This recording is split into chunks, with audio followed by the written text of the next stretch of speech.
എടി ഞാൻ ഓർക്കുവാടി ഈ ബിസിനസ് നിർത്തിയിട്ടെ വേറൊരു ബിസിനസ് തുടങ്ങിയാലോ എന്ന്. ആണോ? പ്രിയമുള്ളവരെ, നാളെ ഞങ്ങളുടെ ഷോപ്പിംഗ് കോംപ്ലക്സിന്റെ ഉദ്ഘാടനം നിങ്ങളോട് പറഞ്ഞില്ലെന്നേ ഉള്ളൂ. ഈ സമയത്ത് വിളിക്കുന്നതുകൊണ്ട് നിങ്ങളൊന്നും ബുദ്ധിമുട്ടരുതെന്നും വിചാരിക്കരുത്. ഹൃദയം നിറഞ്ഞു വിളിക്കുക. നാളെ പറഞ്ഞ ജ്യൂസും ജിലേബിയൊക്കെ തരാൻ കേട്ടോ ചേച്ചി. വന്നേക്കണേ. സപ്പോർട്ടിനൊക്കെ ഒരുപാട് നന്ദിയുണ്ട്. എന്തുവാ എന്നെ പറ്റിക്കുവരുത്. എന്തുവാ ഞാൻ ഒരു മണ്ടനൊന്നും അല്ലടി. എന്തുവാ ഈ പുതിയ ഷോപ്പിംഗ് കോംപ്ലക്സ് തുടങ്ങുന്നുണ്ട് എന്നോട് പറഞ്ഞില്ലല്ലോ. കളിയാക്കിയാലും മനസ്സിലാവാത്ത ഒരു മെഴുവൻ എന്തോ ചെയ്യാനാ പറയുന്നത്. എടി ഞാൻ ഓർക്കുവാടി ഈ ബിസിനസ് നിർത്തിയിട്ടെ വേറൊരു ബിസിനസ് തുടങ്ങിയാലോ എന്ന്. ആണോ? പ്രിയമുള്ളവരെ, നാളെ ഞങ്ങളുടെ ഷോപ്പിംഗ് കോംപ്ലക്സിന്റെ ഉദ്ഘാടനം നിങ്ങളോട് പറഞ്ഞില്ലെന്നേ ഉള്ളൂ.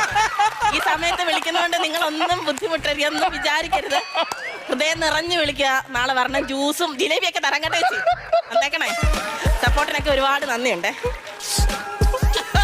എന്തുവാ എന്നെ പറ്റിക്കുവരുത്. എന്തുവാ ഞാൻ ഒരു മണ്ടനൊന്നും അല്ലടി. ഈ പുതിയ ഷോപ്പിംഗ് കോംപ്ലക്സ് തുടങ്ങുന്നുണ്ട് എന്നോട് പറഞ്ഞില്ലല്ലോ. കളിയാക്കിയാലും മനസ്സിലാവാത്ത ഒരു മെഴുവൻ എന്തോ ചെയ്യാനാ പറയുന്നത്. ഞാൻ ഓർക്കുവാടി ഈ ബിസിനസ് നിർത്തിയിട്ടെ വേറൊരു ബിസിനസ് തുടങ്ങിയാലോ എന്ന്. ആണോ? പ്രിയമുള്ളവരെ, നാളെ ഞങ്ങളുടെ ഷോപ്പിംഗ് കോംപ്ലക്സിന്റെ ഉദ്ഘാടനം നിങ്ങളോട് പറഞ്ഞില്ലെന്നേ ഉള്ളൂ. ഈ സമയത്ത് വിളിക്കുന്നതുകൊണ്ട് നിങ്ങളൊന്നും ബുദ്ധിമുട്ടരുതെന്നും വിചാരിക്കരുത്. ഹൃദയം നിറഞ്ഞു വിളിക്കുക. നാളെ പറഞ്ഞ ജ്യൂസും ജിലേബിയൊക്കെ തരാൻ കേട്ടോ ചേച്ചി. വന്നേക്കണേ. സപ്പോർട്ടിനൊക്കെ ഒരുപാട് നന്ദിയുണ്ട്. എന്തുവാ എന്നെ പറ്റിക്കുവരുത്. എന്തുവാ ഞാൻ ഒരു മണ്ടനൊന്നും അല്ലടി. ഈ പുതിയ ഷോപ്പിംഗ് കോംപ്ലക്സ് തുടങ്ങുന്നുണ്ട് എന്നോട് പറഞ്ഞില്ലല്ലോ. കളിയാക്കിയാലും മനസ്സിലാവാത്ത ഒരു മെഴുവൻ എന്തോ ചെയ്യാനാ പറയുന്നത്.